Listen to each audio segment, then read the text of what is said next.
আল্লাহ তাআলা দ্বিতীয়তে একজন দানবীরকে ডাকবে, জিজ্ঞাসা করবে, বান্দা সম্পদ কি করছো? লোকটা বলবে, আল্লাহ আমি সম্পদ মানুষকে দান করেছি। যার ঘর নাই তারে ঘর বানায় দিছি, যার বাড়ি নাই বাড়ি বানায় দিছি, রাস্তা নাই রাস্তা বানায় দিছি, অসুস্থ চিকিৎসা করার টাকা দিয়েছি। আল্লাহ তাআলা জিজ্ঞাসা করবে, বান্দা কেন দান করেছো? লোকটা বলবে, আল্লাহ আপনার সন্তুষ্টির জন্য দান করেছি।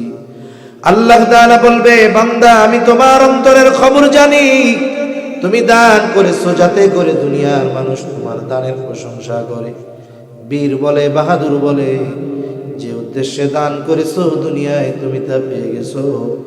আজকে আমি আল্লাহর তরফ থেকে তোমার জন্য কিছু নাই, তুমি চলে যাও, তোমার ঠিকানা হলো জাহান্নাম।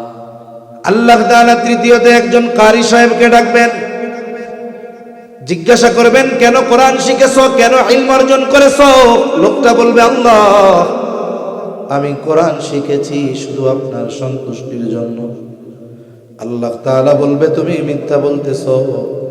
তুমি কোরআন শিখেছো, ইলম অর্জন করেছো যাতে করে মানুষ তোমার ইলমের প্রশংসা করে, তোমাকে কারি বলে, হাফেজ বলে, মুফতি বলে, মুহাদ্দিস বলে, শেখুল হাদিস বলে, বড় ওয়াইজ বলে, বক্তা বলে। বান্দা যে উদ্দেশ্যে ইলম অর্জন করছো দুনিয়ায় পেয়ে গেছো। আজকে আমি আল্লাহর তরফ থেকে কিছু নাই, তুমি চলে যাও, তোমার ঠিকানা হলো জাহান্নাম। আমি আপনি দুনিয়ায় যেই আমল করি না কেন, কিয়ামতের দিন সব আল্লাহ তাআলার সামনে হাজির করা হবে। আল্লাহ তাআলা বলেন, ওয়াকাদিমনা ইলা মা আমিলু মিন আমালিন ফাজআলনাহু হাবাআন মানসুরা। আল্লাহ তাআলার সামনে আমার আপনার দুনিয়ায় করা সব আমল হাজির করা হবে। আল্লাহ তাআলার কুদরতি মেশিনে ধরা পড়ে যাবে কোন আমল জাল আর কোন আমল আসল। বলে যেই আমলটা জাল আমল, আল্লাহর জন্য করা হয় নাই, আল্লাহ তাআলা বলেন ফাজআলনাহু হাবাআম মানসুরা। আল্লাহ তাআলা জানায় দেন ওই আমলগুলোকে আল্লাহ তাআলা আল হাবাউল মানসুরে পরিণত করবে। তার মানে একেবারে ধুলার মতো নিশ্চিহ্ন আল্লাহ করে দিবে। বিসমিল্লাহির রহমানির রহিম।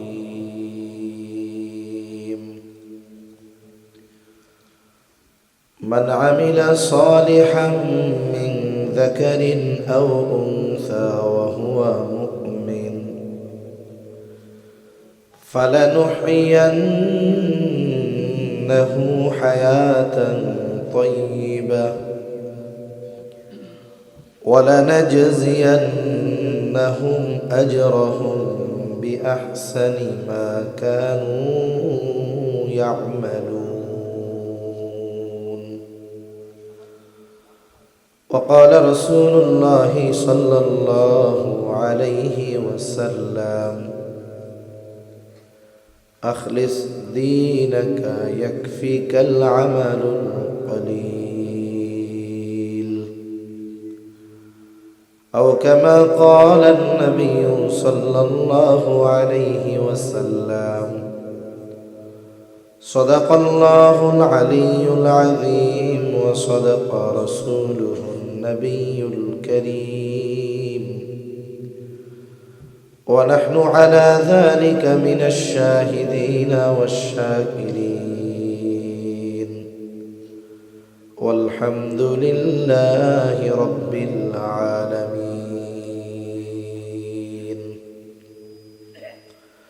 سبحانك لا علم لنا إلا ما علمتنا إنك أنت العليم الحكيم.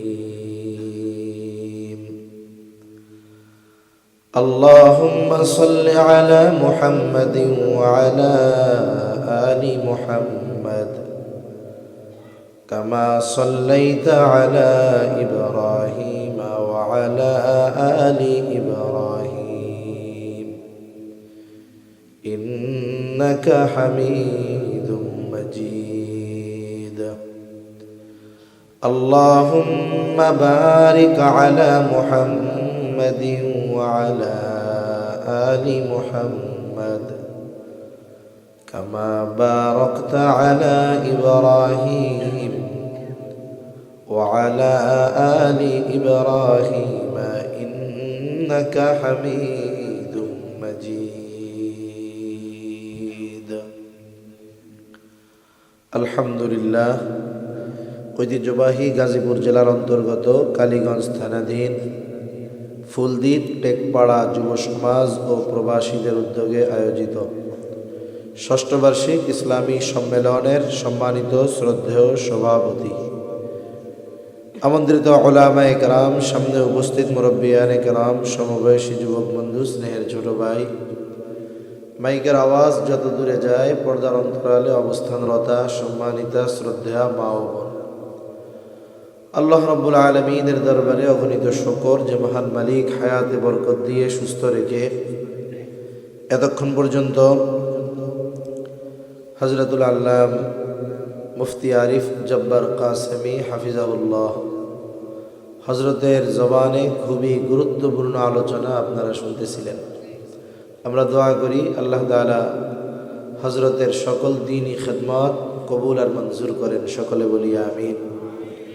সেই ধারাবাহিকতায় কিছু দ্বীনি মুযাকারা করবার লক্ষ্যে যে মহান মানিব আমাদেরকে এখানে বসে থাকার তৌফিক দিয়েছেন, সে মহান মানিবকে খুশি করার জন্য মহব্বতের সাথে জবান খুলে অন্তর থেকে আমরা একবার কালিমাতুশ শুকর পাঠ করি আলহামদুলিল্লাহ।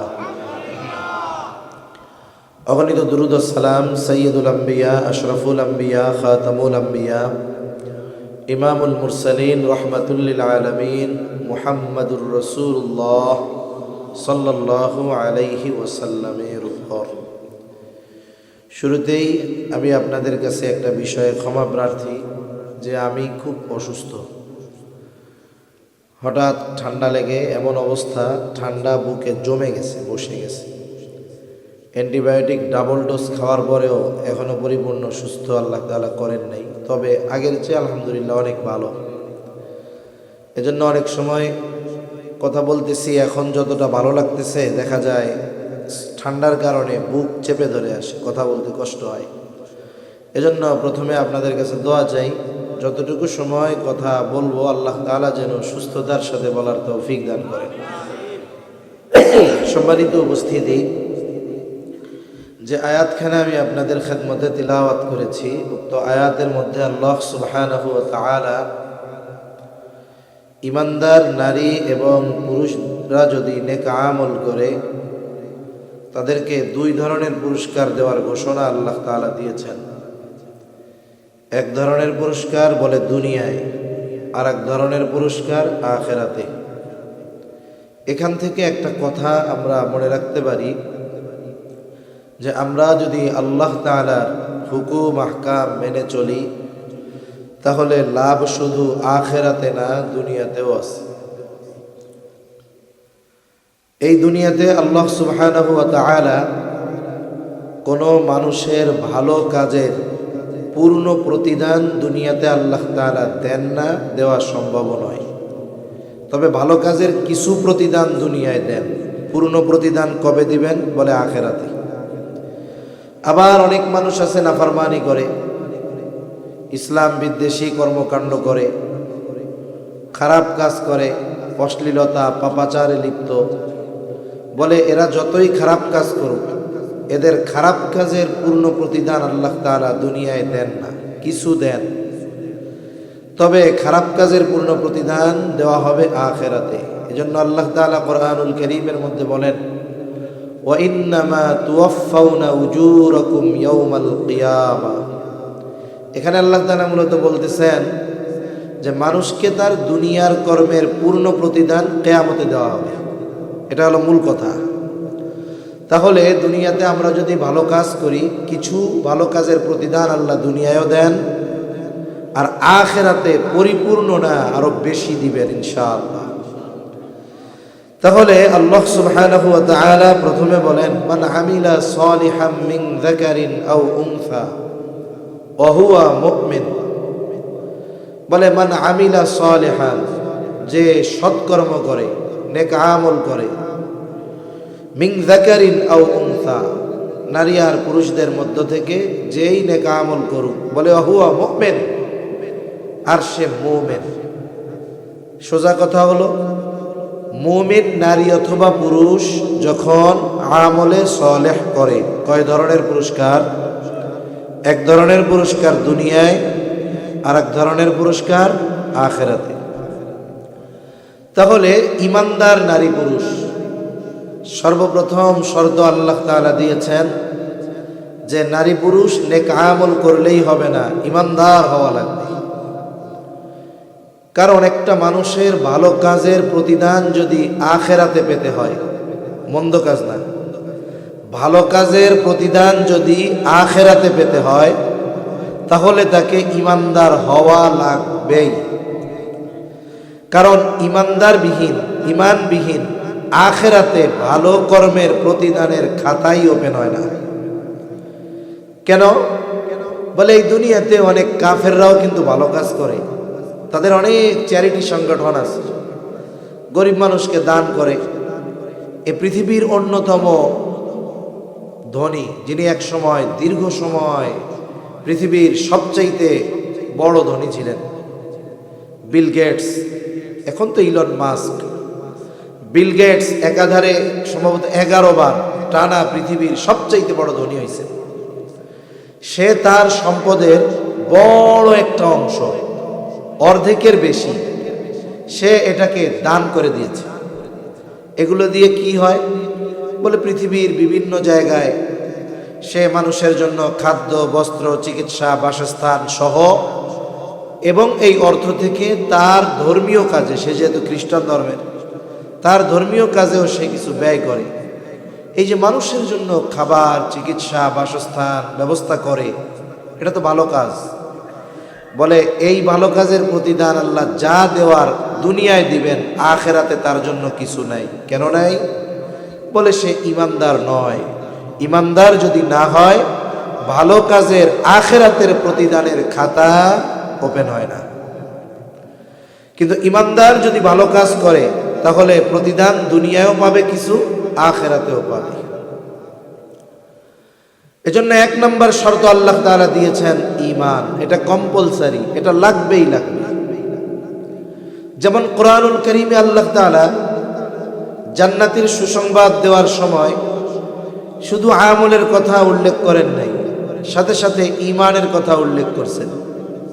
যেমন আল্লাহ তাআলা বলেন, ইন্নাল্লাযীনা আমানু ওয়া আমিলুস সালিহাত কানাত লাহুম জান্নাতুল ফিরদাউসি নুজুলা।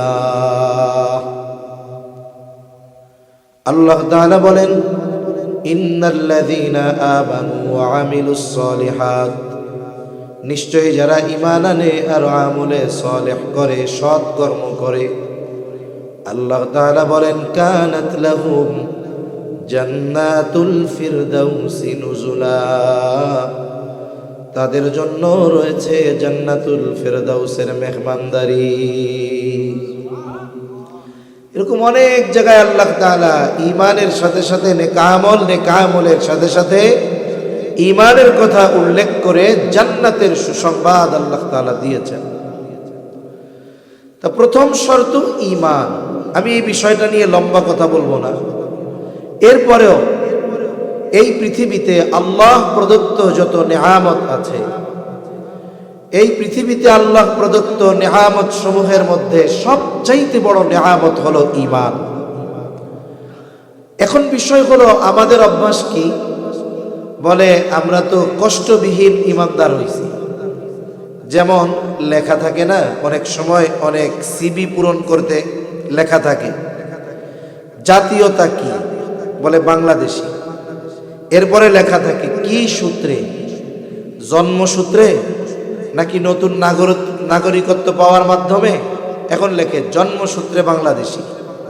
আমাদের অবস্থা হলো কি, আমরা মনে করি যে আমরা জন্মসূত্রে ইমানদার, আমরা মনে করি এরকম যে আমার বাপ ইমানদার তাই আমিও ইমানদার। বাপ মরে গেলে যেমন বাপের সম্পদের মালিক ওয়ারিশ হিসাবে হয়ে যায়, বলে আমরাও এরকম ওয়ারিশ হিসাবে ইমানদার হয়ে গেছি। কিন্তু বিষয়টা তা নয়, বরং ঈমানের মতো এ মহা দৌলত আমাদের দান করেছেন কে? এই ঈমানের দাম এই পৃথিবীতে যা কিছু আছে সব কিছুর চাইতে অনেক অনেক বেশি। লম্বা হাদিসের শেষ কথাটা বলে যদি কারো অন্তরে জাররা পরিমাণ কল্যাণ থাকে, সহিহ মুসলিমের হাদিস, কল্যাণ বলতে কি? ঈমান থাকে। কি পরিমাণ? বলেন জাররা পরিমাণ। কি পরিমাণ? জাররা পরিমাণ। আগে যখন উলামা হযরত বয়ান করতেন, জাররার উদাহরণ কি দিতেন বোঝানোর জন্য? যে বলে একটা বালু, এক বালুরে যদি 70 ভাগ করা হয়, একটা বালুকে যদি 70 ভাগ করা হয়, এর অস্তিত্ব খুঁজে পাওয়া যাবে? বলে ওই একটা বালুর 70 ভাগের প্রতিটা ভাগকে এক একটা জাররা বলে। কত ছোট, চিন্তা করে দেখেন। বলে ওই পরিমাণ ঈমান নিয়ে যদি কেউ মারা যাইতে পারে, এখন ওই লোকটা যদি পাপ করে থাকে দুনিয়ায়, আল্লাহ তাআলা চাইলে মাফও করে দিতে পারে। আবার আল্লাহ তাআলা যদি চান পাপের কারণে শাস্তি দিয়া ওই জাররা পরিমাণ ঈমানের কারণে আল্লাহ তাআলা তাকে এক সময় জান্নাতের মালিক বানায়া দিবে। সুবহান। এক বর্ণনায় আসছে, বলে সবচেয়ে ছোট জান্নাত কে পাবে?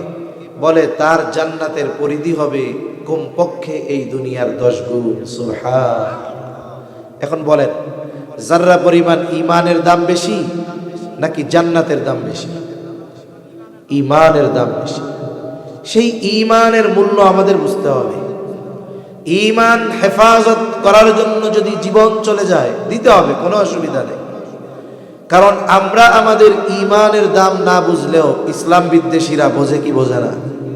আজকের একটা খবর কই, আমি বিষয়টা একটু আগে দেখছি। দেখেন, এরা বাজারে বাজারে ফ্রি বই বিক্রয় করে, খ্রিস্টান মিশনারিরা। কিসের বই?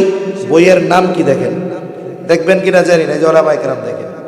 বেহেশতে তোমাকে স্বাগতম, বইয়ের নাম বেহেশতে তোমাকে স্বাগতম। এরপরে বইগুলো বিক্রয় করতেছে। এই চিহ্নটা কি দেখছেন? কাদের চিহ্ন? কাদের? বইয়ের নাম কি? একটু চিন্তা করেন, ভিতরের কথা বলার মতো সময় আমার নাই। এইরকম ভাবে আমাদের ধোঁকা দিয়ে সাধারণ মানুষের কাছে বই পৌঁছিয়ে দিচ্ছে। এই বইয়ের মধ্যে যে কথাগুলো আছে আপনার পড়ে খুব মজা লাগবে, খুব মজা লাগবে, কিন্তু ওই কথার ভিতরে এমন সূক্ষ্ম কথা ঢোকানো, ওইটা যদি আপনাকে দিয়ে সে বিশ্বাস করাতে পারে, বলে আপনার ঈমান বাতিল, সারা জীবনে যা আমল করবেন তাও বাতিল। এজন্য আমাদের ঈমানের দাম বুঝতে হবে, উলামায়ে কেরামের সাথে সম্পর্ক রাখতে হবে, যেন ইসলাম বিদ্বেষীরা আমাদেরকে ধোকার ফাঁদে ফেলে বেঈমান না বানাতে পারে। ঠিক কিনা বলেন? মনে রাখবেন, এই পৃথিবী ইতিহাস যদি ঘাটা হয়, ইসলাম বিদ্বেষীরা ইসলাম ধ্বংসের জন্য, মুসলমানদের ধ্বংসের জন্য কামান বিমান অস্ত্রর চাইতে সাধারণ মানুষকে উলামায়ে কেরাম থেকে বিচ্ছিন্ন করাটা আরো বেশি উপকারী মনে করে। এজন্য তারা কি চায়?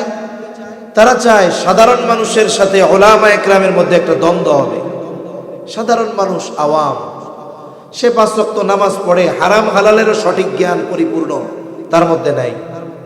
কোন কথায় ঈমান চলে যাবে, কোন কর্মে ঈমান চলে যাবে, সাধারণ মানুষ জীবন উপকরণ অন্বেষণ করতে গিয়ে এগুলো শেখারও সুযোগ তাদের হয় না। কিন্তু তারা আলেমদের সাথে থাকে, তাদের ত্রুটি বিচ্যুতি দেখলে আলেমরা পরিশুদ্ধ করে দেয়। তার মানে এই মানুষগুলোকে যদি দ্বীনহীন করতে হয়, আলেমদের থেকে আগে সরাতে হবে। এজন্য গোটা পৃথিবীর মধ্যে আমাদের মতো লেবাসে অনেক মানুষ ছড়িয়ে ছিটিয়ে আছে, যে তারা ষড়যন্ত্র চক্রান্ত করে আমাদের মধ্যে ঢুকে সাধারণ মানুষদের অন্তরে আলেমদের প্রতি বিদ্বেষ সৃষ্টি করে এক সময় কি করবে, কি করছে, করবে বাদ দেন, কি করছে বলে দেখেন, সাধারণ মানুষ আলেমদেরকে পিটাচ্ছে, হত্যা করতেছে ফজিলত মনে করে। কথা কি বুঝতেছেন? এই যে 18 ডিসেম্বর টঙ্গীতে যাওয়া হলো, এখানে তো মানুষ পিটাইছে। এক ভাই বলতেছিলেন, তার কাছে একটা ভিডিও আছে নাকি, যে এরা বলতেছে যে এরা হলো উলামায়ে সু, এদের পিটাইলে সওয়াব হবে। তাহলে পিটাইলে যদি সওয়াব হয়, আর একটু মারলে আরো বেশি সওয়াব হবে। এখন চিন্তা করেন এই মানুষগুলোর অন্তরে কি পরিমাণ উলামায়ে কেরামের প্রতি বিদ্বেষ ঢুকিয়ে দেওয়া হয়েছে। আরো কি করতেছে, হাদিসের মধ্যে আসছে সিবাবুল মুমিনি ফুসুক ওয়া কিতালুহু কুফর, মুমিনকে গালি দেওয়া ফাসিকি, হত্যা করা কুফরি। দেখেন একটা কবিরা গুনাহ, মনে করেন মদ খাওয়া, কথার কথা মদ পান হারাম, মদ পান কি? এখন এক ব্যক্তি মদ পান করে, কিন্তু সে মদকে হারাম মনে করে, বলে সে জঘন্য কবিরা গুনাহ করতেছে, কিন্তু মদকে হারাম মনে করার কারণে সে বেঈমান হচ্ছে না। কিন্তু একজন মদ পান করে না, কিন্তু সে মদকে হারাম মনে করে না, তার ঈমান আছে কিনা আল্লাহ ভালো জানে। তাহলে একজন করতেছে কবিরা গুনাহ, আবার এটা করার সময় মনে করতেছে সওয়াবের কাজ। বলেন তো, একটা হারাম কাজকে যদি সওয়াবের কাজ মনে করে, ঈমান আছে কিনা আল্লাহ ভালো জানে। অথচ দেখেন এই সমস্ত সাধারণ মানুষ, এরা বোঝে না, আসলে এরা তো অজ্ঞ। কিন্তু কিছু লেবাসধারী প্রকৃত আহলে হক উলামায়ে কেরামদের থেকে এদের বিচ্ছিন্ন করে এদেরকে ঈমানি মেহনত করাচ্ছে না, বরং ঈমান হারানোর মিশনে এই মানুষগুলোকে ঢুকায়া দিচ্ছে। ঠিক কিনা বলেন? আল্লাহ বুঝবার তৌফিক দান করুন। একটা দোয়া আল্লাহর কাছে করবেন, আল্লাহ আলেম হইতে পারি নাই, তাহলে আলেমের বাপ বানাইয়েন। সন্তানরেও পারি নাই, আলেমের দাদা বানাইয়েন। যদি কোনো কিছুর সম্ভাবনা না থাকে, এতটুকু দোয়া করেন যে আল্লাহ আমারে আপনি কোনোদিন আলেম বিদ্বেষী বানায়েন না, আলেমদেরকে মোহাব্বতকারী বানায়েন, সাথে সাথে হায়াত উলামায়ে কেরামের তত্ত্বাবধানে অতিবাহিত করার তৌফিক দিয়েন। আমি আর কোনো কথা এই বিষয়ে বলতে চাচ্ছি না, মূলত আমি যে কথা বলতে চাই সেজন্য সামনে অগ্রসর হব। তাহলে 1 নম্বর শর্ত আল্লাহ তাআলা দিয়েছেন কি, বলে ইমানদার, নারী হোক আর পুরুষ হোক, যদি আমলে সালেহ করে। দেখেন এই দুনিয়াতে আল্লাহ তাআলা ইবাদতের বিনিময় দেওয়ার ক্ষেত্রে নারী পুরুষের কোনো তারতম্য করেন নাই। নারী এবং পুরুষদের মাঝে পার্থক্য কোথায়? বলে একেবারে মৌলিক জায়গায় যদি হাত দেন, পার্থক্য টের পাওয়া যাবে না। কারণ আল্লাহ তাআলা আমাদের সকলকে বানিয়েছে একটি প্রাণ থেকে। আদম আলাইহিস সালামের পৃষ্ঠদেশ থেকে, পিঠ থেকে কিয়ামত পর্যন্ত যত মানুষ আসবে, হোক নারী হোক পুরুষ, আল্লাহ তাআলা সকলের রূহ একত্রে আদম আলাইহিস সালামের পৃষ্ঠদেশ থেকে বের করেছেন। এরপরে আল্লাহ তাআলা মাতৃগর্ভে একটা আকৃতি প্রদান করেছেন। আল্লাহ তাআলা যাকে নারী বানিয়েছেন তার গড়ন গঠন আর পুরুষের গড়ন গঠন ভিন্ন। এটা সৃষ্টিগত পার্থক্য। নারী সন্তান ধারণে সক্ষম, পুরুষ সন্তান ধারণে সক্ষম নয়। পুরুষের এবং নারীর মধ্যে শারীরিক অবয়ব পার্থক্য কি আছে এটা আমরা সকলে বুঝি, জানি। নারী সন্তানকে দুধ পান করাতে সক্ষম, পুরুষ সক্ষম নয়। এটা হলো সৃষ্টিগত কিছু পার্থক্য, এটা আল্লাহ কর্তৃক নির্ধারিত। কিন্তু আমাদের দেশে ট্রান্সজেন্ডারের এক ফিতনা মাথাচাড়া দিয়ে উঠছিল। এটা হয়তো স্থিমিত আছে। আগ্নেয়গিরি আছে না, শুনেন না মাঝে মধ্যে আগ্নেয়গিরি? এই আগ্নেয়গিরি মাঝে মধ্যে বিস্ফোরিত হয়ে আগুনের স্ফুলিঙ্গ ছড়িয়ে দেয়, ওইটা আবার ঠান্ডা হয়। ঠান্ডা হয়ে যাওয়া মানে এটা না যে আবার সে মাথাচাড়া দিয়ে উঠবে না, তার মানে সময়ের সাথে সাথে আবার মাথাচাড়া দিয়ে উঠতে পারে। আমাদের কোমলমতি শিশুদেরকে এই ট্রান্সজেন্ডারের দিকে তারা যে পাঠ্যপুস্তকের মধ্যে ট্রান্সজেন্ডার মতবাদ ঢুকিয়ে দিয়ে আমাদের সন্তানদেরকে বেঈমান হওয়া এবং জাহান্নামের পথের দিকে ঠেলে দেওয়ার যে অপচেষ্টা করতেছিল, সাময়িকভাবে এটা স্থগিত থাকলেও আমাদের সচেতন থাকতে হবে পুনরায় যেন আবার মাথাচাড়া দিয়ে না উঠতে পারে। সৃষ্টিগতভাবে মানুষ দুই ভাগেই বিভক্ত, নারী অথবা পুরুষ। যেগুলো হিজড়া দেখেন এগুলাও হয়তো পুরুষ হবে, না হয় নারী হবে। ওগুলো বলতে গেলে লম্বা সময় যাবে। এখন আল্লাহ তাআলা সৃষ্টিগত কিছু পার্থক্য দিয়েছেন, শরীয়তের ভিতরে মাসালাগত কিছু পার্থক্য আছে। যেমন এক নম্বর বলে, একটা মেয়ে যখন প্রাপ্তবয়স্কা হয়, প্রাপ্তবয়স্কা হওয়ার পরে বালেগা হওয়া থেকে নিয়ে 50-55 বছর পর্যন্ত প্রতি মাসে 3 থেকে 10 দিন তার একটা অসুস্থতা থাকে। বলে এই অসুস্থতাকালীন সময় তার জন্য আল্লাহ তাআলা নামাজকে মাফ করে দিয়েছেন। আর কি, ইসলাম বিদ্বেষীরা যেই পার্থক্যটা নিয়ে সবচাইতে বেশি আঘাত করে ইসলামের উপরে, এরা কি বলে? এরা বলে ইসলাম সম্পদ বন্টনের ক্ষেত্রে নারীদের প্রতি ইনসাফ রক্ষা করতে পারে নাই। নাউজুবিল্লাহ বলেন। এরা বলে নারীকে দেওয়া হয়েছে পুরুষের অর্ধেক, আর পুরুষকে দেওয়া হয়েছে নারীর দ্বিগুণ, সম অধিকার হইল না। আমার কথা হলো, বন্টনের রীতি যাই হোক, এই রীতি এই সিদ্ধান্ত দুনিয়ার কোনো মানুষের নয়, কার? আল্লাহ তাআলার। তবে দৃশ্যমান মনে হলেও যে নারীর কম পুরুষের বেশি দেখা যায় এরকম, কিন্তু বাস্তবতায় লাভবান নারী। আচ্ছা, একটা লোকের বেতন 40,000 টাকা, আর একজনের 20,000 টাকা। জবান খুইলা কোন 40 বেশি না 20 বেশি? কিন্তু যে 40,000 পায় তার অধীনে লোকজন অনেক, তার খরচ এত বেশি, 40,000 শেষ হয়ে মাঝে মধ্যে মানুষের কাছ থেকে কর্জ করা লাগে। কিন্তু আরেকজন 20,000 টাকা পায়, কিন্তু তার খরচ নাই, কম। মাস শেষে 10,000 খরচ হয়, আর 10,000 তার ডাইনে থাকে। বছর শেষে লাভবান কে? 40 ওয়ালা না 20 ওয়ালা? আল্লাহ তাআলা নারীদের কম দিছেন কিন্তু ঠকান নাই। বলে নারীদের তো খরচ নাই, এজন্য কম পাইলেও তা থেকে যায়। পুরুষের দেখা যায় বেশি, কিন্তু আসলে পুরুষের কিছু থাকে না। এই যারা এখন বলে ইসলাম নারীদেরকে ঠকিয়েছে, তাদেরকে চোখে আঙ্গুল দিয়ে বুঝিয়ে দেওয়া দরকার যে ইসলাম আসার আগে নারীদের অবস্থা কি ছিল। আরে ইসলাম আসার আগে নারী পিতার সম্পদের ভাগ পাওয়া তো বহুদূর। আরে নারী তো বেঁচে থাকার অধিকারই হারিয়েছে।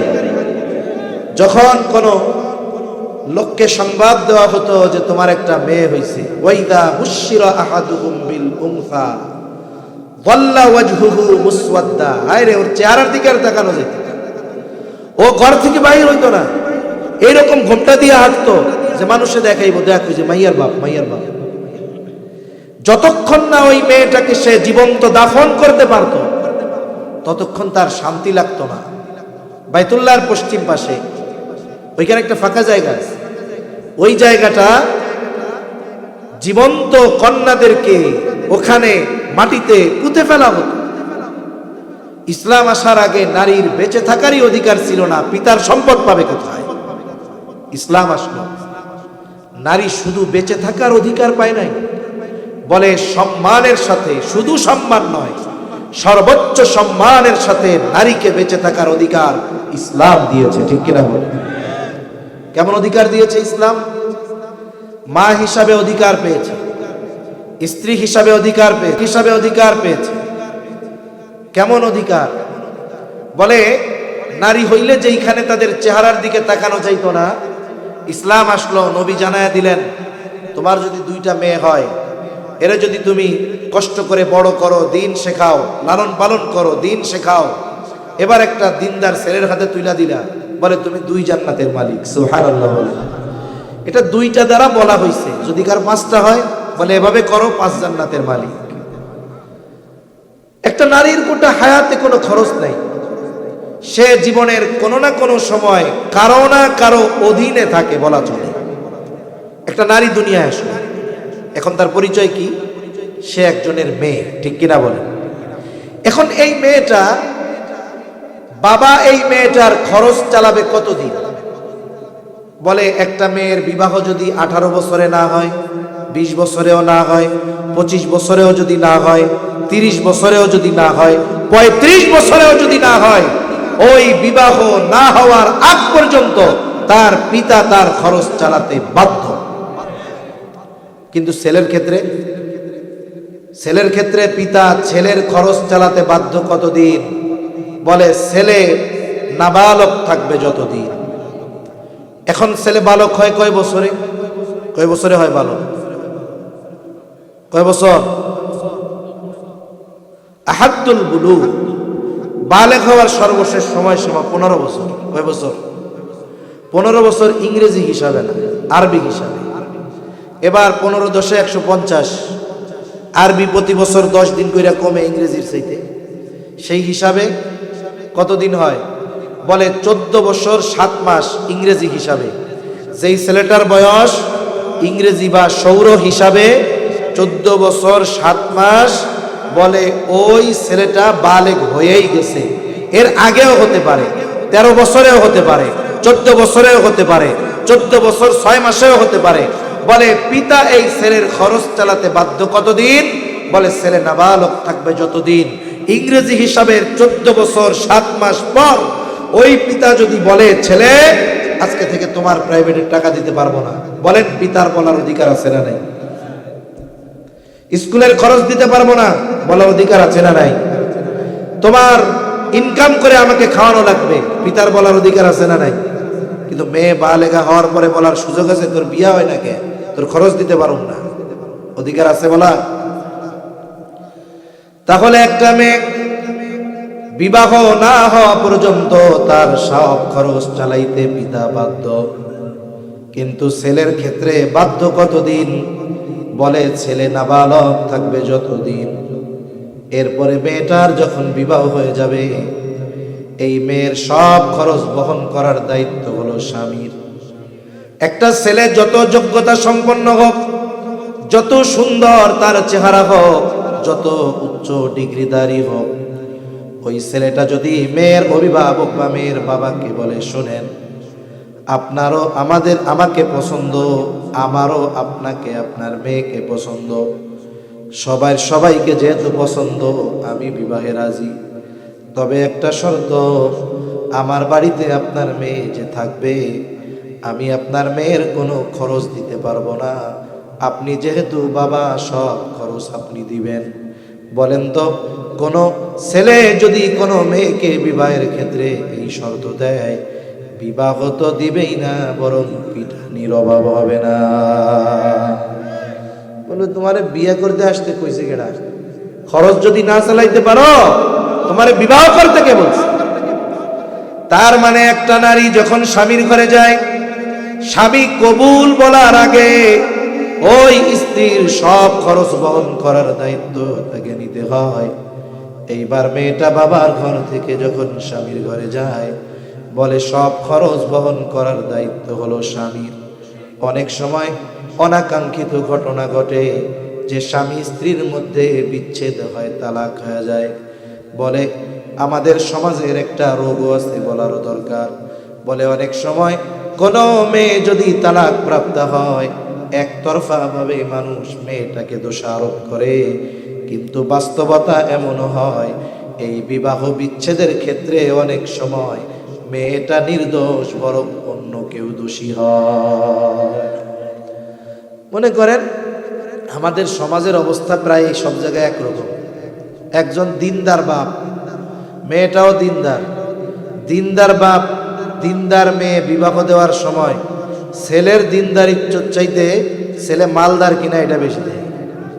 এখন যদি কয় যে আপনি এত দিনদার মানুষ, মেয়েটাও আলেমা, আপনি এরকম একটা দিনহীন লোকের সাথে বিবাহ দিলাছেন, টাকা পয়সা আছে তো ঠিক হয়ে যায়। আরে মিয়া টাকা পয়সা কি, চরিত্র কি টাকা পয়সা থাকলে ঠিক হয় নাই? কয় টাকা পয়সা আছে তো ঠিক হয়ে যাবে। এখন মনে করেন মাল দেখে সম্পদ দেখে বিবাহ দিচ্ছে, বলে জামাই আমার গুলশানে ডুপ্লেক্স বাড়ি আছে, এই যে বসুন্ধরায় কয়েকটা বাড়ি আছে, অসুবিধা কি? গর্বের সাথে বিবাহ দিয়ে দিল। মেয়েটা তো দিনদার মেয়ে, এবার ডুপ্লেক্স বাড়ি, সব আধুনিক ফ্যাসিলিটি ওইখানে আছে। কিন্তু যাওয়ার পরে সে দেখলো যে তার স্বামীর ক্যারেক্টারগত সমস্যা, স্বামী পরনারীতে আসক্ত, স্বামী মাদকাসক্ত, এবং বাড়িতে মদের আসর বসায়, বন্ধুরা আসে, বন্ধুদের সামনে সে তার স্বামী তাকে জোর করে বেপরদায় নিয়ে যেতে চায়। বলেন তো ওই বাড়িতে জাগতিক যত আসবাব থাকুক না কেন, ওই বাড়িটা মেয়ের জন্য ছোটখাটো একটা জাহান্নাম হয়ে যাবে না? এখন এই বাড়িতে মেয়ে সংসার করতে পারলো না, চলে আসলো আবার বাবার বাড়িতে। আমাদের সমাজের মানুষের অবস্থা কি? দুইজন লোক বলা বলি করতেছে, অমুক চাচা দিনদার, তার মেয়েটাও বড় দিনদার। এইবার আর একজন মুখে ভেংসি কাইটা বলবে, এত দিনদার মায়া কইও না, যদি ভালো মেয়েই হইতো তাইলে ওইখানে ঘর করতে পারতো, তালাক খাইতো না। বলে কি বলে না? তাহলে বোঝা গেল তালাক প্রাপ্তা নারী অনেক সময় নিজের কারণে নয়, বরং অন্যের কারণে সে তালাক প্রাপ্ত হয়। এই জন্য একতরফা ভাবে কোনো নারীকে এইভাবে বলার কোনো সুযোগ আমাদের না। মনে করেন কোনো অনাকাঙ্ক্ষিত ঘটনায় মেয়েটা স্বামীর বাড়িতে সংসার করতে পারলো না, আবার বাবার বাড়িতে আসলো। ইসলাম কি বলে? বলে পুনরায় যতদিন আবার বিবাহ না হবে ততদিন ওই মেয়ের খরচ চালাতে তার পিতা বাধ্য। আর যদি স্বাভাবিক জীবনযাপন চলে, আল্লাহ তাআলা স্বামীর ঘরে তাকে সন্তান দিয়েছে, সন্তান বড় হয়েছে, এইবার স্বামী মারা গেল, আল্লাহ তাআলা স্পেশাল ভাবে আইন জারি করেছেন ওই মায়ের খেদমতে। নবীজিও স্পেশাল ভাবে নির্দেশ দিয়ে দিয়েছেন, ওই বার্ধক্যে পৌঁছানো মায়ের খেদমত করা সন্তানের উপরে ফরজ। বরং সন্তানদেরকে জানিয়ে দিয়েছে, তুমি মাকে পাইছো বা বাবাকে পাইছো বার্ধক্যকালীন অবস্থায়, তুমি তাদের খেদমতের মাধ্যমে সন্তুষ্টি অর্জন করতে পারলা না। সন্তুষ্টি অর্জন করতে পারলা না মানে জান্নাত অর্জন করতে পারলা না। প্রসিদ্ধ হাদিস আছে না, নবী জিবরাইল আলাইহিস সালাম দোয়া করছে, যেই লোক যে তার পিতা মাতা উভয়কে অথবা উভয়ের একজনকে বার্ধক্যকালীন অবস্থায় পেল কিন্তু তাদের সন্তুষ্টি অর্জন করতে পারলো না, সে ধ্বংস হোক। নবীজি বললেন আমিন। এ দোয়া তো আর সাধারণ দোয়া না, দোয়া করেছে রূহুল আমিন, আর আমিন বলেছে রহমাতুল লিল আলামিন। দোয়া কবুল হয়েছে, কোনো সন্দেহ আছে? সন্দেহ নাই। বরং এই বৃদ্ধ মাকে সন্তানের উপরে বেশি প্রায়োরিটি দিয়েছেন। এক লোক এসে নবীর কাছে জিজ্ঞাসা করতেছে, ইয়া রাসূলুল্লাহ সাল্লাল্লাহু আলাইহি ওয়াসাল্লাম, কে আমার কাছে বেশি হক প্রাপ্ত? নবীজি বললেন তোমার মা। সে জিজ্ঞাসা করে সুম্মা মান, এরপরে কে? নবীজি বলেন উম্মুকা, তোমার মা। আবার জিজ্ঞাসা করলো সুম্মা মান, এরপরে কে? নবীজি বললেন উম্মুকা, তোমার মা। চতুর্থবার যখন জিজ্ঞাসা করলো সুম্মা মান, এরপরে কে? নবীজি বললেন তোমার পিতা আর অন্যান্য যারা আছে তারা। চিন্তা করে দেখছেন, নারী সারা হায়াতে তার কোনো খরচ আছে? জোরে বলেন আছে? যা পাবে তাই তার থাকবে। এখন বলেন তো, আল্লাহ তাআলা যেই বন্টন রীতি করেছেন, এখানে নারীরে ঠকাইছেন?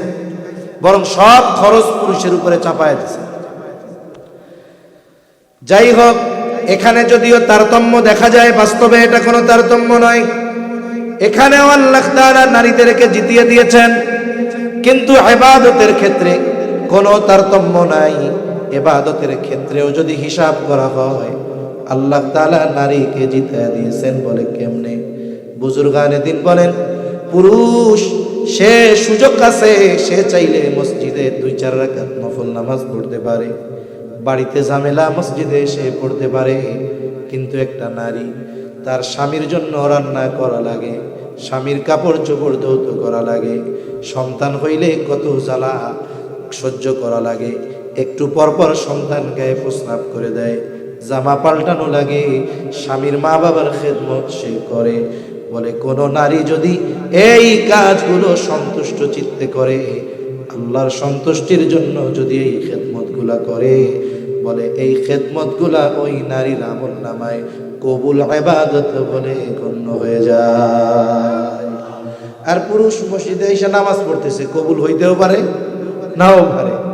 এখানেও এক হিসাবে আল্লাহ নারীরে জিতাইছে। যাই হোক, কথা অন্যদিকে যাচ্ছে। আল্লাহ তাআলা বলেন, ইমানদার নারী অথবা পুরুষ যদি আমলে সালেহ করে, আমি মূলত আমলে সালেহ নিয়ে কয়েকটা কথা বলতে চাই আপনাদের সাথে। একটা হলো আমল, আর একটা হলো আমলে সালেহ। একটা হলো কর্ম, আর একটা হলো সৎকর্ম। বলে নামাজ পড়লেই এইটা আমলে সালেহ হয় না। বুজুর্গানে দিন বলেন আমলে সালেহ সৎকর্ম হলো ওই কর্ম, বলে যেই কর্মটা বা যেই আমলটা আল্লাহ তাআলার কাছে কবুল হওয়ার যোগ্যতা রাখে। সবার আমল তো কবুল হবে না, যেই আমল কবুল হইল না ওই আমল রে কি ভালো কর্ম বলার সুযোগ আছে? ভালো কর্ম হইলে তো কবুলই হইল। এজন্য বুজুর্গানে দিন বলেন ঈমান ঠিক, এরপরে তোমার আমলগুলো যদি আল্লাহর কাছে কবুল করাতে চাও কিছু শর্ত আছে। এই শর্তগুলো যদি ঠিক রেখে আমল করা যায়, 1 নাম্বার ঈমান তো ঠিক, বাকি অন্য শর্তগুলো ঠিক রেখে যদি আমল করা হয়, ওই আমল যদি অল্প হয় কবুল করে নেন কে? তাহলে আসেন ইবাদত বা আমল কবুল হবে কোন কোন শর্তে? বলে 1 নাম্বার, আমল যদি কবুল করাতে হয়, আমার আমলটা ছোট হোক আর বড় হোক, একমাত্র কার জন্য করতে হবে? জোরে বল। আল্লাহর জন্য আমল করতে হবে, ইবাদত করতে হবে। বলে কেন আল্লাহর জন্য করতে হবে? হাদিসের মধ্যে আসছে, নবীজি বলতেছেন আল্লাহর হক হলো তারই ইবাদত করা, তার সাথে শিরিক না করা। তাহলে ইবাদত আল্লাহর জন্য করা, এটা হলো আল্লাহ তাআলার হক। এখন কেউ যদি ইবাদত মানুষের জন্য করে, মানুষকে দেখানোর জন্য করে, তাহলে হক নষ্ট হয় কার? জোরে বলেন কার? আল্লাহর হক নষ্ট হয়। সম্মানিত উপস্থিতি, হাদিসের মধ্যে আসছে কিয়ামতের দিন অনেক বড় বড় নেক আমল করে নেওয়ালা ধরা খেয়ে যাবে। দুনিয়ায় আমল করছে কিন্তু আল্লাহর কাছে কবুল হবে না। প্রসিদ্ধ এক হাদিস, আবু হুরায়রা রাদিয়াল্লাহু তাআলা আনহু থেকে বর্ণিত, তিনি বলেন কিয়ামতের দিন আল্লাহ তাআলার সামনে সর্বপ্রথম বিচারের জন্য একজন শহীদকে হাজির করা হবে। রক্তাক্ত অবস্থায় আল্লাহর সামনে হাজির। আল্লাহ তাআলা জিজ্ঞাসা করবে, তোমার এই অবস্থা কেন? লোকটা বলবে, আল্লাহ, কাফেরদের বিরুদ্ধে যুদ্ধ করে আমি আমার জীবন দিয়ে দিয়েছি। আল্লাহ তাআলা বলবে, বান্দা তুমি কেন জিহাদ করেছো, যুদ্ধ করেছো, উদ্দেশ্য কি ছিল? লোকটা বলবে, আল্লাহ, আমি জিহাদ করেছি আপনার সন্তুষ্টির জন্য। আল্লাহ তাআলা আমার আপনার মনের খবর জানে। আল্লাহ তাআলা বলবে, না বান্দা, তুমি মিথ্যা বলতেছো। তুমি যুদ্ধ করেছো যাতে করে দুনিয়ার মানুষ তোমার বীরত্বের প্রশংসা করে, তোমাকে বীর বলে, বাহাদুর বলে। যে উদ্দেশ্যে তুমি যুদ্ধ করেছো দুনিয়ায় তুমি তা পেয়ে গেছো। আজকে আমি আল্লাহর তরফ থেকে তোমার জন্য কিছু নাই, তুমি চলে যাও, তোমার ঠিকানা হলো জাহান্নাম। আল্লাহ তাআলা দ্বিতীয়তে একজন দানবীরকে ডাকবে, জিজ্ঞাসা করবে, বান্দা সম্পদ কি করছো? লোকটা বলবে, আল্লাহ, আমি সম্পদ মানুষকে দান করেছি। যার ঘর নাই তারে ঘর বানায় দিছি, যার বাড়ি নাই বাড়ি বানায় দিছি, রাস্তা নাই রাস্তা বানায় দিছি, অসুস্থ চিকিৎসা করার টাকা দিয়েছি। আল্লাহ তাআলা জিজ্ঞাসা করবে, বান্দা কেন দান করেছো? লোকটা বলবে, আল্লাহ, আপনার সন্তুষ্টির জন্য দান করেছি। আল্লাহ তাআলা বলবে, বান্দা আমি তোমার অন্তরের খবর জানি। তুমি দান করেছো যাতে করে দুনিয়ার মানুষ তোমার দানের প্রশংসা করে, বীর বলে, বাহাদুর বলে। যে উদ্দেশ্যে দান করেছো দুনিয়ায় তুমি তা পেয়ে গেছো। আজকে আমি আল্লাহর তরফ থেকে তোমার জন্য কিছু নাই, তুমি চলে যাও, তোমার ঠিকানা হলো জাহান্নাম। কত মানুষ আছে নামের জন্য দান করে, কি করে না? আর দান করে ফেরত নিয়ে যায়। 1 লাখ মেম্বার ইলেকশন করবে এক জায়গায়, সে চিন্তা করছে মানুষ, দিন ধর্ম এটা হলো মানুষের একটা দুর্বল জায়গা।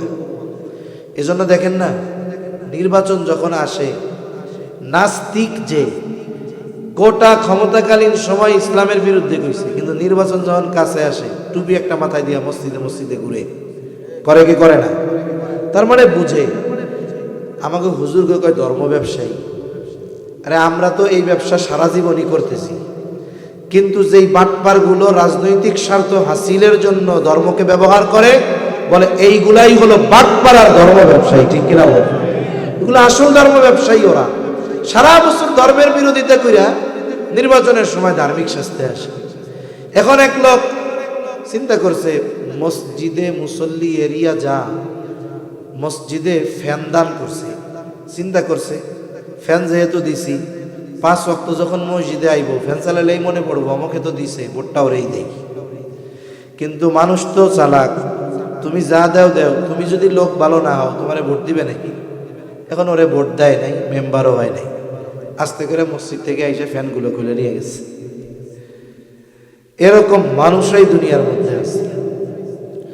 আল্লাহ তাআলা তৃতীয়তে একজন কারি সাহেবকে ডাকবেন, জিজ্ঞাসা করবেন, কেন কোরআন শিখেছো, কেন ইলম অর্জন করেছো?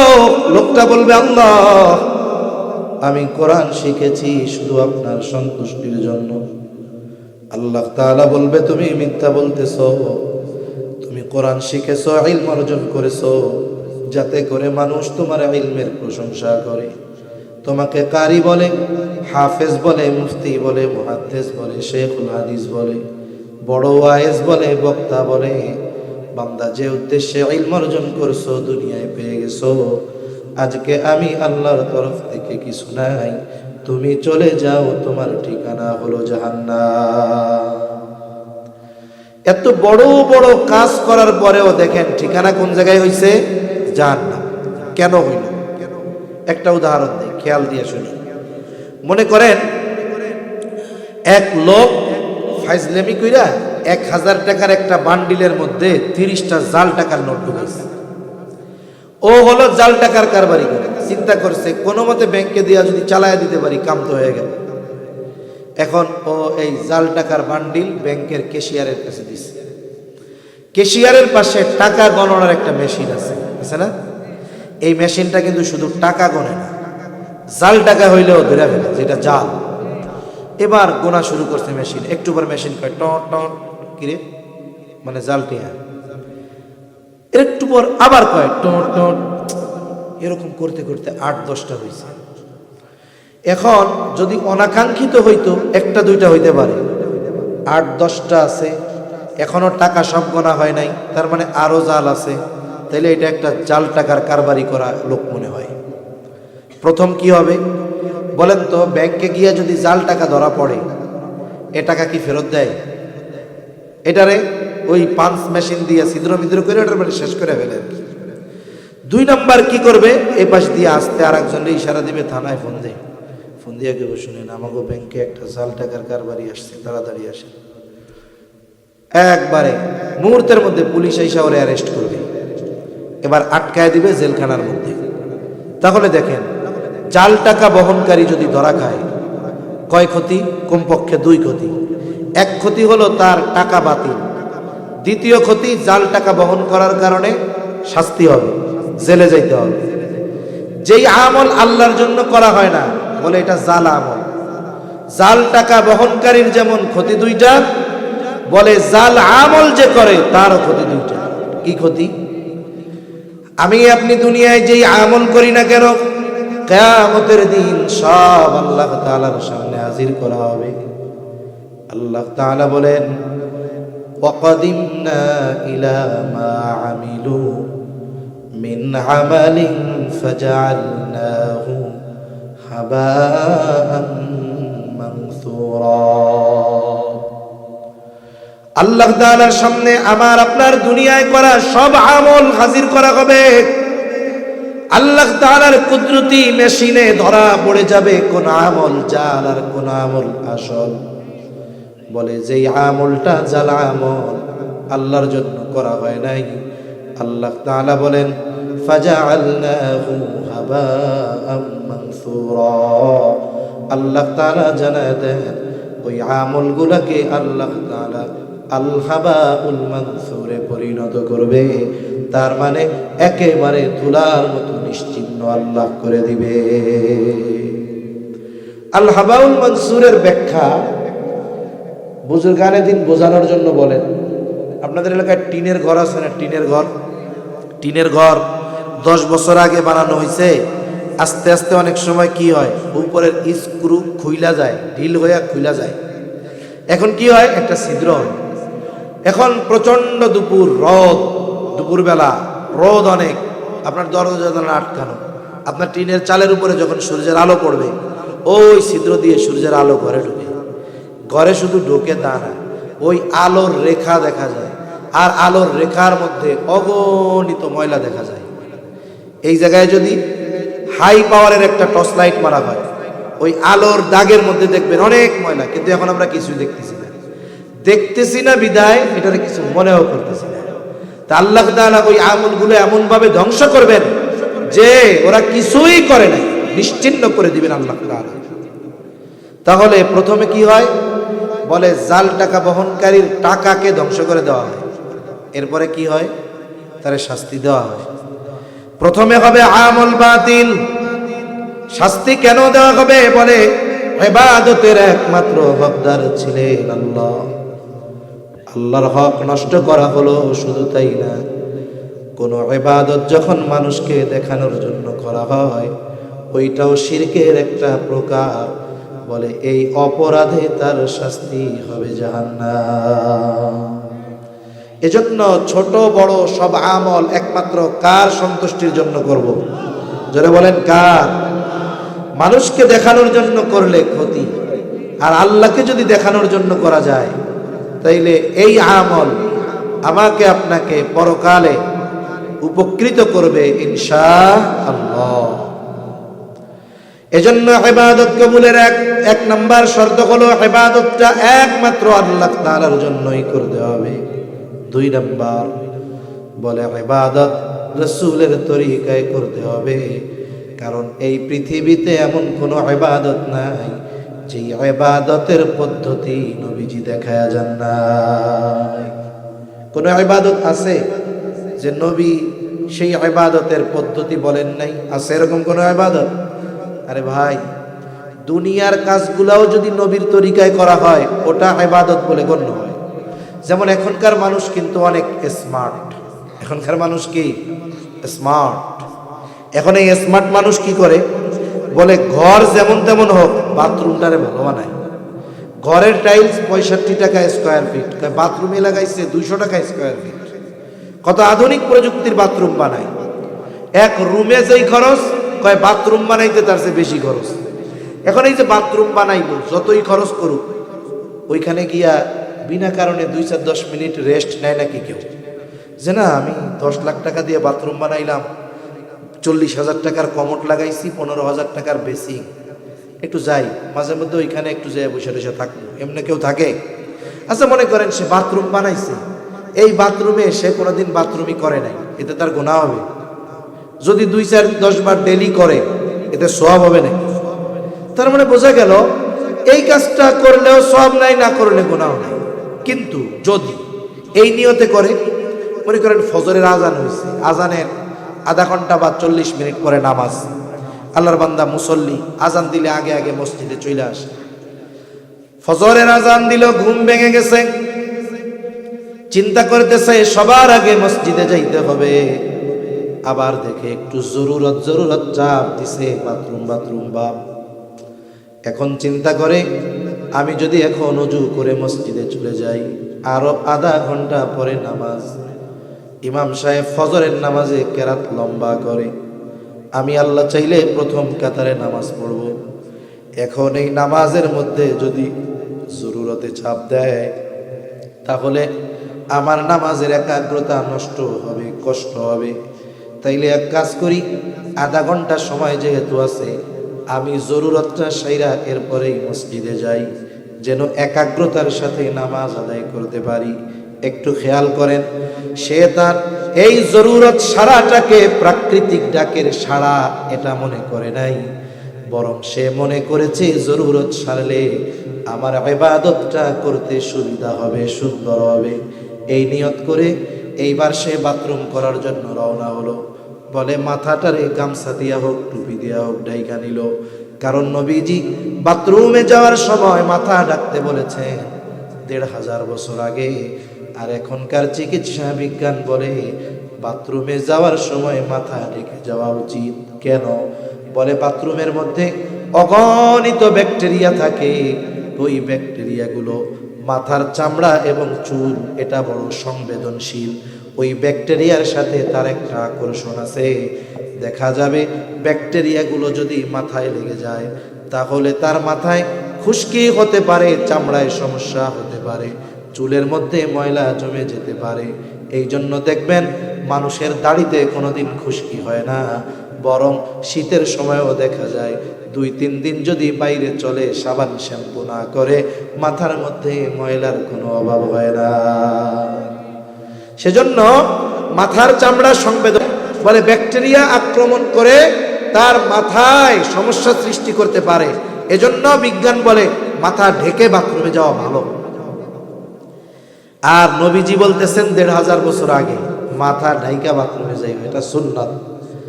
আমরা ব্যাকটেরিয়া থেকে বাঁচার জন্য মাথা ঢাকবো না, আমরা সুন্নাত পালনের জন্য মাথা ঢাকবো, টুপি দিয়া হোক, গামছা দিয়া হোক, বা যে কোনো কাপড় দিয়ে হোক। এরপরে বাথরুমে ঢোকার আগে দোয়া পড়বে।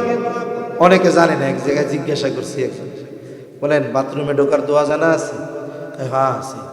কি দোয়া পড়েন? আল্লাহুম্মা ইন্নী আউযু বিকা মিনাল খুবুসি ওয়াল খাবিস বা খাবাইস। কোন সময় পড়েন? কয় কেন হুজুর, ঢুইকা দরজা লাগাই আর দোয়া পড়ে ফেলি, এ কাজ করা যাবে নাকি? ঢোকার আগে পড়তে হবে, এরপরে বাম্পা দিয়ে ঢুকতে হবে। এরপরে জরুরত সারলেন, টিস্যু ঢিলা যা ব্যবহার করলেন, পরিচ্ছন্ন হইলেন পানি দিয়া। এরপরে ভেতরে যদি অজুর ব্যবস্থা, ভেতরে অজু করলেন। এরপরে ডান পা দিয়ে বের করলেন, দোয়া পড়লেন। আমি মোটা মোটা সুন্নাত গুলা বললাম, বলে ইবাদতের সুবিধার্থে সুন্নাত তরিকায় যখন দুনিয়ার এই বাথরুম সারাটা করলো, বলে এটাও তার আমল নামায় ইবাদত বলে গণ্য হয়ে যায়। যেখানে দুনিয়ার কাজ সুন্নাত তরিকায় করলে ইবাদত হয়, সেখানে ইবাদত নবীর তরিকা ছাড়া কবুল হওয়ার সম্ভাবনা আছে নাই।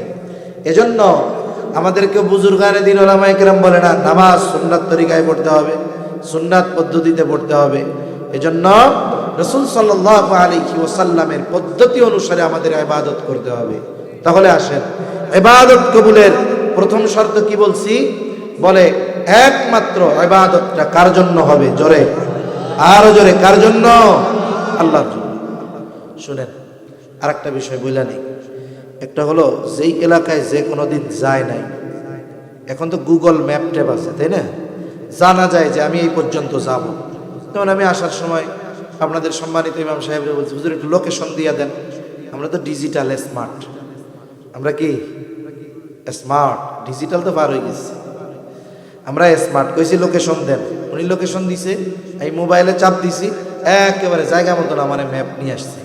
কিন্তু স্বাভাবিক সময় যদি জানা না থাকে, ম্যাপ না থাকে, কোনো জায়গায় যাওয়ার সময় অনির্দিষ্ট গন্তব্য, অজানা গন্তব্য, রাস্তা কাছে হইলেও যাওয়ার সময় দূরে মনে হয়, কিন্তু ফেরার সময় মনে হয় এত অল্প একটু রাস্তা, ঠিক না মুরব্বী? ফেরার সময় কাছে মনে হয়।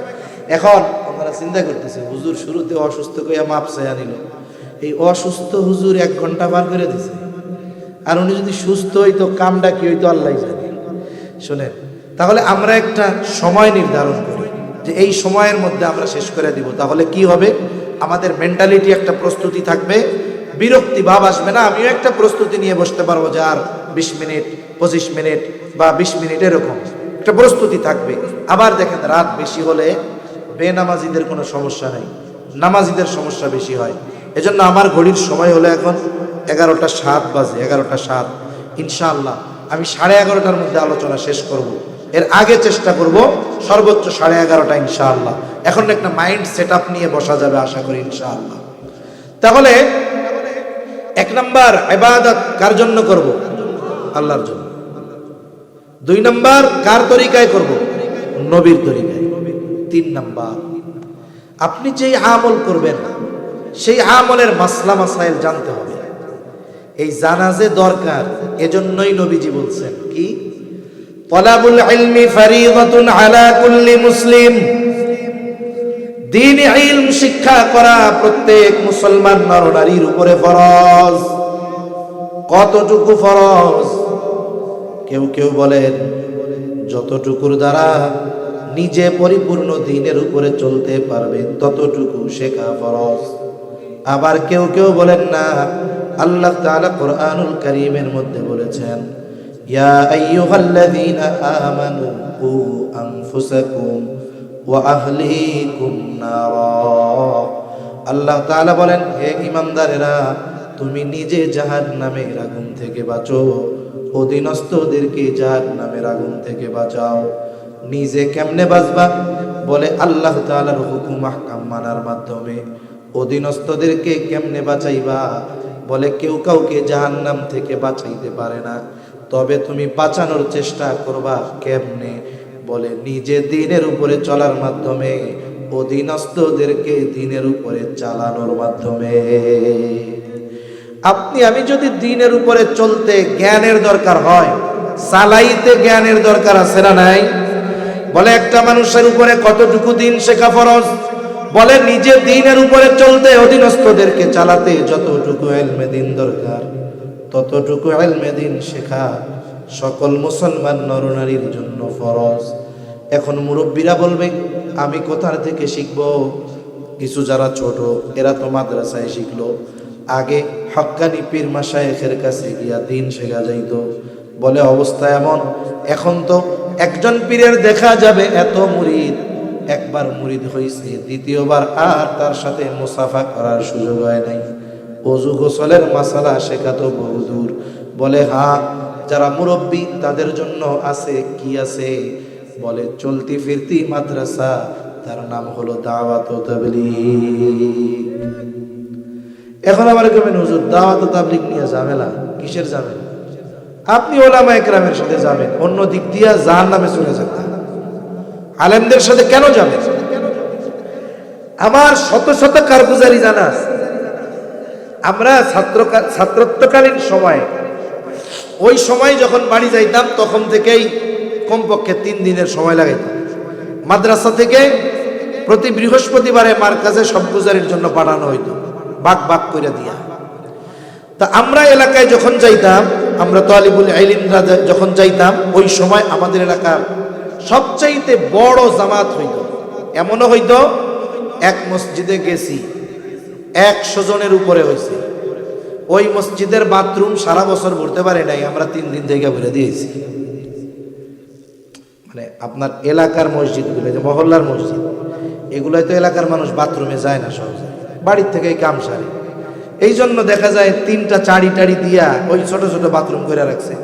এখন গেছে 100 জন, এখন 3 দিন থাকছে। কোনো কোনো সময় সুযোগ হয়েছে আর একদিন এমনি ইচ্ছা করে থাকা হয়েছে, দেখা গেছে বাথরুমও বেরা ফেলছে। এরকম লোক এত বেশি আর কি। এখন দেখেন, আমি আমার সাথে একটা এক্সপিরিয়েন্স ঘটনা আপনাদের সাথে শেয়ার করি। সম্পর্কে অনেকে আছে দাদা মুরব্বী, স্বাভাবিক দাদা নানা হইলে একটু মজা টজা তো করে। তা একদিন আমি টিউবওয়েলে উজু করতেছি, আমার দাদার বয়সে একজন মুরব্বী দাদা বাথরুমের দিকে যাইতেছে। তা আমি উনারে জিজ্ঞেস করতেছি, কই যান? আমারে কয় নম্বরে যাই? 2 নম্বরে কেন? কয় ওই জায়গায় গিয়ে 2 কাজ ছাড়া করা উপায় নাই। এক নম্বরে কি? বলে প্রস্রাব। 2 নম্বরে 2 কাজ।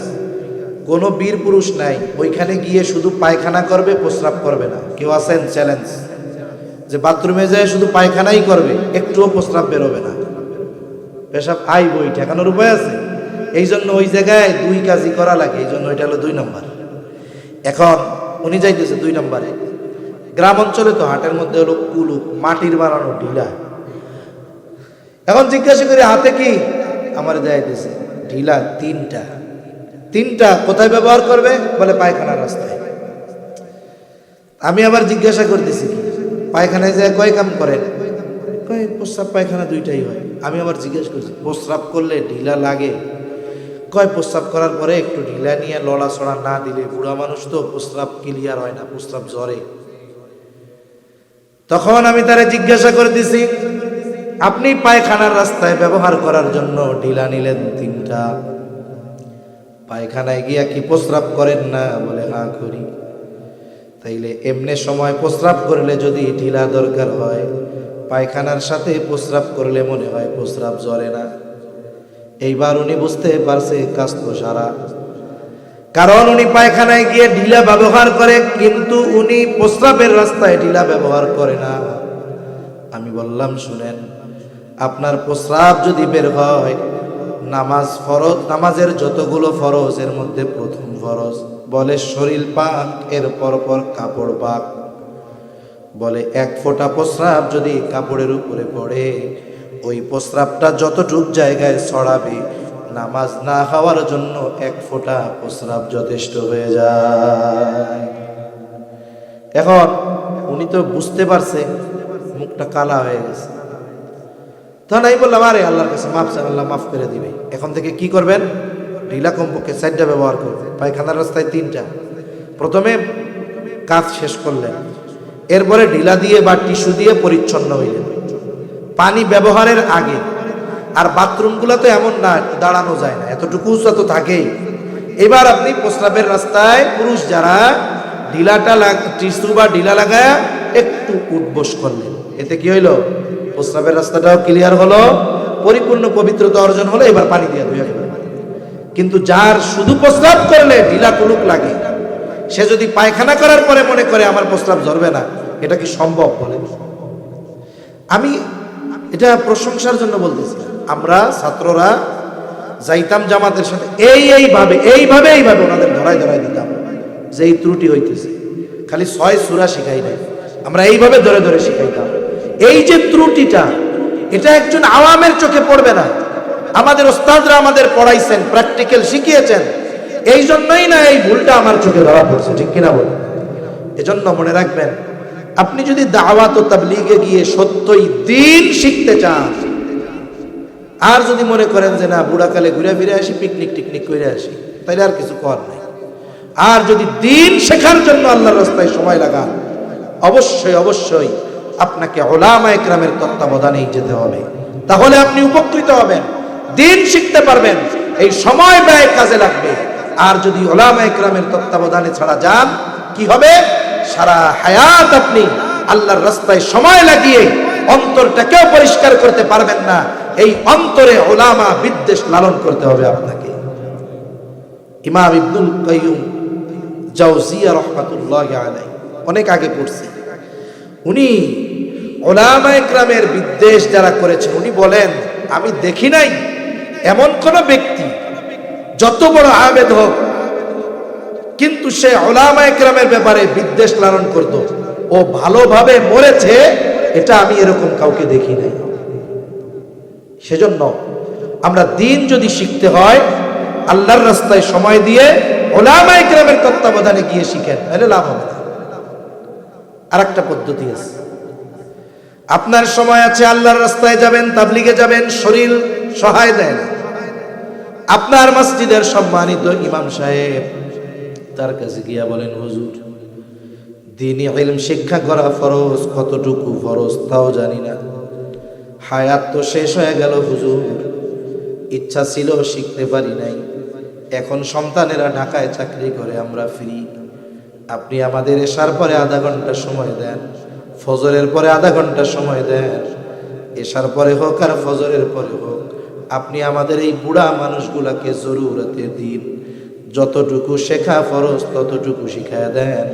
বলেন তো, যে কোনো মসজিদের ইমামকে যদি মুসল্লিরা এই কথা বলে, কোনো ইমাম বলবে নাকি যে পারবো না? বলবে?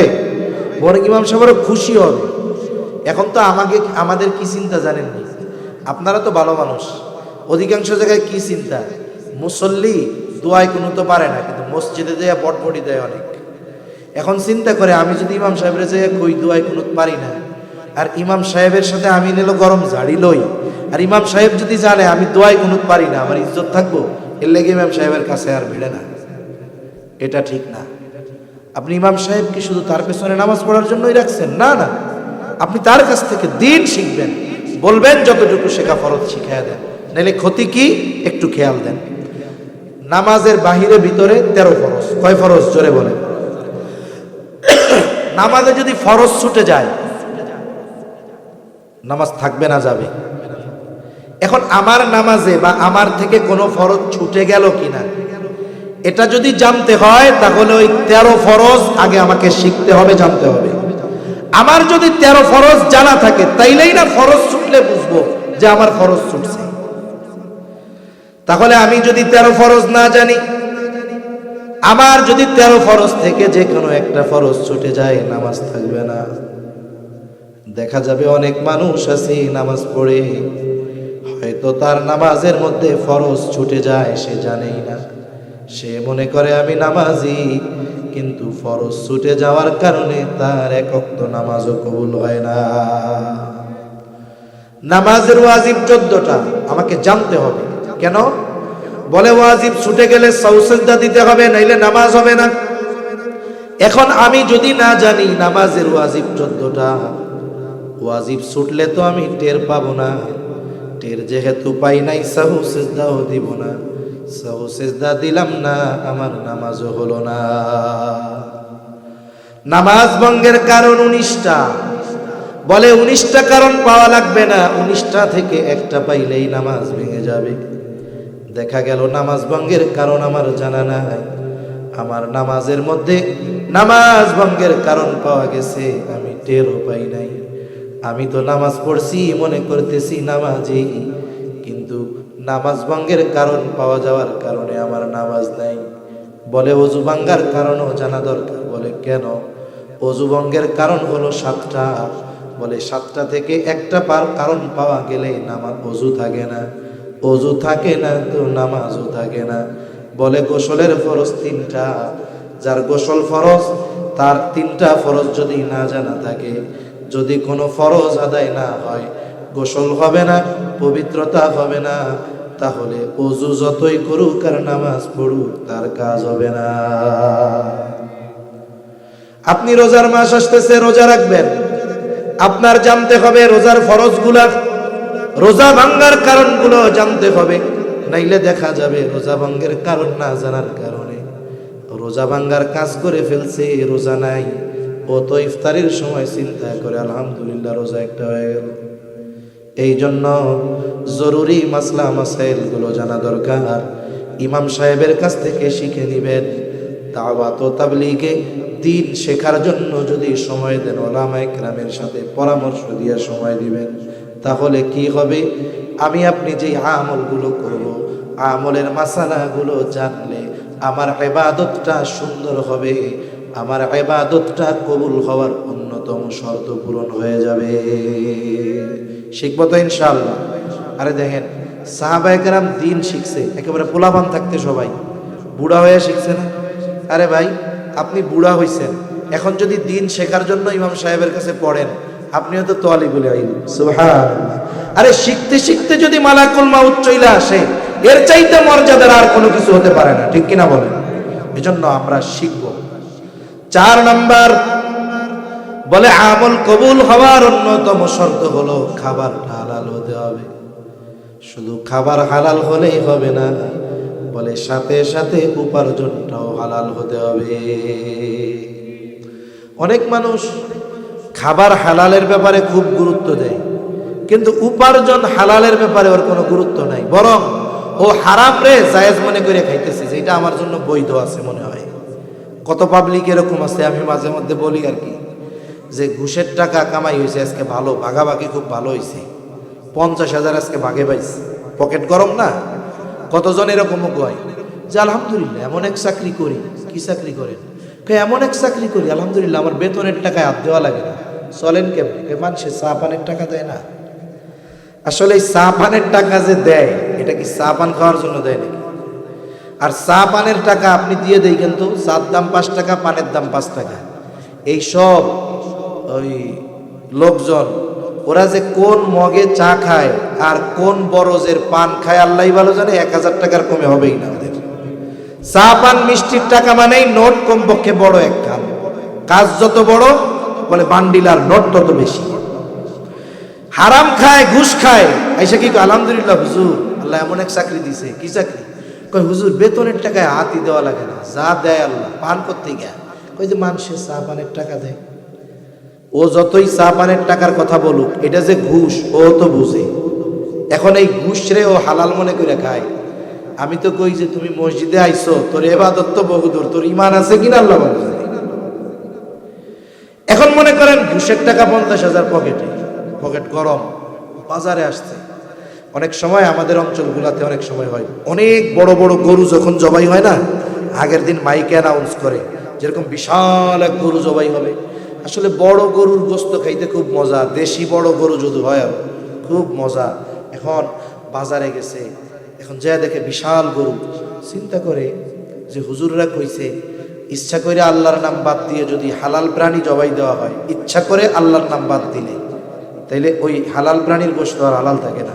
এখন কসাইয়ের কাছে যায়, এই কসাই, তা তোরা তো 2-3 জনে গরু জবাই দেস, এত বড় বড় গরু, তাই এত বড় গরু জবাই দেওয়ার সময় আল্লাহর নাম নিতে মনে ছিল, বিসমিল্লাহ কইছিলি?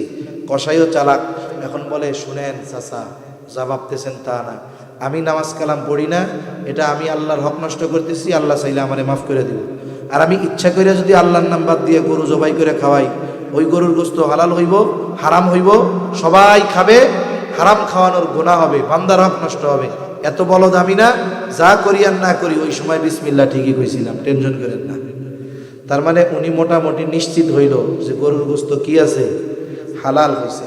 দে ওই সামনের সিনার থেকে দে, পাঁজর থেকে দে, গোস্ত 20 কেজি নিয়া পকেট থেকে যে টাকাটা দিছে, টাকাটা কি কন্ত? আর উনি কিন্তু হালাল গোস্ত কেনার জন্য কত মেহনত করতেছে, আল্লাহু আকবার। উপার্জনটার ব্যাপারে এই মেহনত করা গেছিল না, ওই সময় আর করতে বলছে না, নোট দেখা ওইটা আর সহ্য হয় না। এই জন্য মনে রাখতে হবে, হারাম টাকা দিয়ে যদি কেউ হালাল কিনে বলে ওইটাও হারামের মতো। সেজন্য হারাম উপার্জন, হালাল উপার্জনের গুরুত্ব ইসলাম দিয়েছে। নবীজি বলেন, কাসবুল হালালি ফরিদাতুম বাদাল ফরিদা, ফরজ ইবাদতের পরে অন্যতম ফরজ ইবাদত হলো হালাল উপার্জন করা। কাসবে হালাল, হালাল উপার্জন যারা করে, কি জন্য করে? বলে ইবাদত কবুল হবে না তো নইলে। হালাল উপার্জনের নিয়তে যারা হালাল কাজ করবে, নিয়ত কি? যে আল্লাহ হারাম থেকে বাঁচার জন্য, হালাল উপার্জনের জন্য আমি এই হালাল কাজটা করতেছি। এখন তার ওই কর্মটা যত ছোট হোক, হালাল কর্ম করনেওয়ালার ওই ছোট কর্মকেও কখনো তিরস্কার করা যাবে না। সেজন্য কারো কর্ম যদি হালাল হয়, আমরা তার ওই ছোট কর্ম বা ছোট পেশার কারণে তাকে তিরস্কার করব না, বরং বুজুর্গানে দিন বলেন, হালাল উপার্জনের নিয়তে যখন কেউ হালাল কর্ম করে, বলে এই যে হালাল উপার্জনের নিয়তে করছে, আল্লাহর নির্দেশ হালাল খাও, এই নিয়তে যখন সে হালাল কর্ম করে, বলে এই কর্মটাও তার আমলনামায় ইবাদত বলে যোগ হয়ে যায়। এজন্য আমরা হালাল উপার্জন করি।